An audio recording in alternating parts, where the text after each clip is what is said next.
Terkait dengan kerjasama industri pertahanan, di mana sampai dengan saat ini kedua negara juga telah bekerja sama dalam pemeliharaan pesawat, kemudian juga helikopter, termasuk juga dengan untuk bom, tentunya juga sejalan dengan peringatan 75 tahun hubungan diplomatik Indonesia dan Vietnam. Tadi dalam pertemuan kedua Menteri Pertahanan menyampaikan komitmen untuk terus memperkuat kerjasama pertahanan secara bilateral, termasuk mendukung upaya dari masing-masing negara dalam meningkatkan kerjasama pertahanan, termasuk peran dari masing-masing negara di kawasan, baik Indonesia mendukung Vietnam maupun Vietnam mendukung Indonesia, khususnya dalam konteks kegiatan-kegiatan multilateral seperti EDMM Plus, dan beberapa interaksi di level ASEAN. Kemudian salah satu poin yang dibahas juga terkait dengan kerjasama industri pertahanan, di mana sampai dengan saat ini kedua negara juga telah bekerja sama dalam pemeliharaan pesawat, kemudian juga helikopter, termasuk juga dengan untuk bom, dan tentunya ini terus ditindaklanjuti. Apalagi pada tahun 2010 memang sudah ada MOU antara kedua negara yang diratifikasi tahun 2016, kan setiap tahun bisa dilaksanakan kegiatan dialog sehingga interaksi antara kedua negara. Selain itu juga kerjasama dalam konteks angkatan laut, ini juga dibicarakan bagaimana untuk meningkatkan kerjasama antara Angkatan Laut, patroli terkoordinasi yang tentunya berkontribusi untuk. Selain itu juga dari Menhan Vietnam menyampaikan akan mengirim wakil Menteri Pertahanan untuk nanti menghadiri Indodefense di bulan Juni, dan Pertahanan Vietnam juga mengundang Bapak Menhan Pak Safri untuk berkunjung ke Vietnam. Tentunya ini adalah pertemuan yang kesekian kalinya Bapak Menhan Safri Samsudin dengan Bapak Menhan Vietnam, Jenderal Phan Van Giang, karena sebelumnya beliau sudah pernah mendampingi Bapak Presiden Prabowo ketika menjabat Menhan berkunjung ke Vietnam, dan ada tradisi yang baik di mana komunikasi, dialog, termasuk juga hubungan personal, sehingga harapannya dengan kunjungan Menhan Vietnam kali ini juga semakin mempererat kerjasama pertahanan yang sudah ada. Dan harapannya nanti bila ada masalah-masalah yang perlu dikomunikasikan, kedua Menhan sepakat untuk membuka kanal komunikasi.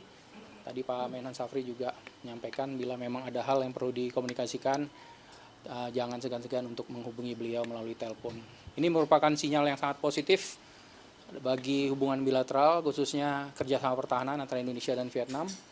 Apalagi kedua negara memang punya sejarah yang relatif sama. Kita akan memperingati 100 tahun kemerdekaannya, dan kita tahu bahwa Indonesia dan Vietnam pengorbanan dan banyak sekali kesulitan yang dihadapi saat itu. Namun dengan kegigihan di situ baik Indonesia maupun Vietnam bergerilya dan bisa memperoleh kemerdekaannya.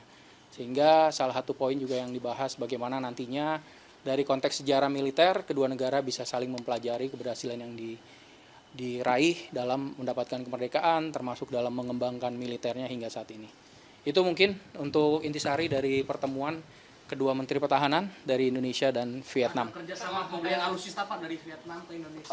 Sementara belum dibahas tadi, yang dibahas adalah bagaimana meningkatkan kerjasama. Memang sempat disampaikan bahwa kerjasama industri pertahanan dari yang sudah ada bagaimana ditingkatkan, tapi sama sekali tidak membahas tentang alutsista. Pak, tadi membahas rudal BrahMos nggak Pak? Apa yang dibicarakan, apakah ini menyangkut isu di Laut Cina Selatan Pak? Ada penegasan di sana? Kalau tadi secara umum ya, karena kan bicaranya kalau Kementerian Pertahanan adalah kebijakan ya, jadi tidak dibahas secara teknis. Pada prinsipnya rekomendasi yang disampaikan oleh kedua Menteri Pertahanan bagaimana meningkatkan kerjasama TNI Angkatan Laut di kawasan untuk berkontribusi pada perdamaian dan stabilitas. Pak, tadi dibahas kan Indonesia dan Vietnam mau membeli rudal BrahMos ya Pak, tadi sempat dibahas nggak sih Pak? Tadi nggak ada sih ya, tidak ada sama sekali. Pak, kalau ya, update soal rencana pembelian rudal BrahMos dari Indonesia ke India gimana Pak? Sementara tadi belum ada ya di pokok bahasannya ya. Ada lagi mungkin? Kemarin kita tahu bersama kalau di Papua ini ada soal penyelundupan senjata api pindad gitu kan untuk KKB Papua. Apakah Kemenhan ada komentar terkait ini mungkin Pak Febri? Ya, prinsipnya kita sih menghormati proses hukum ya. Apapun itu fakta yang ada, kalau tidak salah kan kemarin sudah diberikan statement juga dari penegak hukum. Tentunya kita menghormati prosesnya dan kita berharap memang tidak terulang lagi seperti itu. Kan kalau tidak salah yang terduga pelakunya adalah disertir, tentunya kita menghargai dan menghormati proses hukum yang berlaku. Oke? Pak, Ya. kenaikan pangkat mayor TNI yang cepat Pak gimana Pak? Itu mungkin bisa ditanyakan ke Mabes TNI atau Mabesat ya, karena Kemhan ini kan mengurusnya kebijakan. Kalau untuk regulasi itu kita menghormati apa yang menjadi kebijakan dan regulasi di Mabes TNI di Angkatan Darat.